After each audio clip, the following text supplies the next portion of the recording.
సాగే జీవనం అన్నది ఎవరికైనా తీయని పాటే.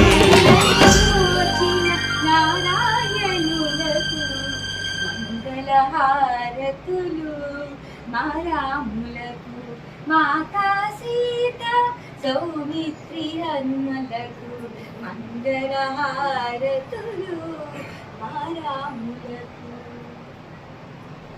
వద్దమ్మ బొట్టు పెట్టి ఇట్లా అంటారు కదా, నేను కూడా అంటాను.